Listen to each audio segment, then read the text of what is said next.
তুলনা কমিয়ে দেন, you will be happy. নিজে কেউ না, অন্য কেউ না, তুলনা করবেন না। অনেকে আমরা তুলনা করি নিজের স্ত্রীকে আরেক নারীর সাথে, নিজের সন্তানকে আরেক সন্তানের সাথে, নিজের ভাইকে আরেক মানুষের সাথে করে তাকে ছোট করি। অনেকে দেখবেন ছেলে মেয়ে একটু ভালো পড়াশোনা করে নেই, বলে যে কি করলি তুই, ওই দেখ পাশের বাড়ির ওই ছেলে A+ পাইছে, যা তার পা ধোয়া পানি খা।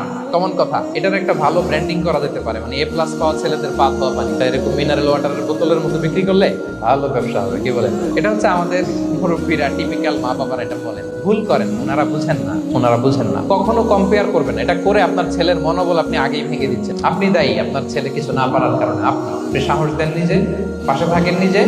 A+ যারা পাইছে পা ধোয়া পানি খেতে বলছেন যে, ওকে, ওই ছেলেকে আল্লাহ A+ পাওয়ার জন্য বানাইছে, আল্লাহ ওকে ওই মেধা দিয়েছে, কিন্তু আপনার ছেলেরা আবার আল্লাহ তাআলা অন্যদিকে মেধা বাড়াই দিয়েছে।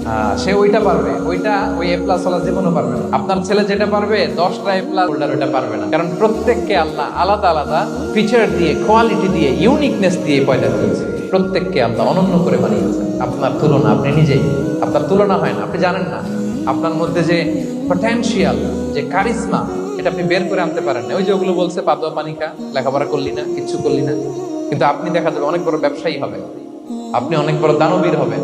You'll B a great contributor two society. এরকম আছে না?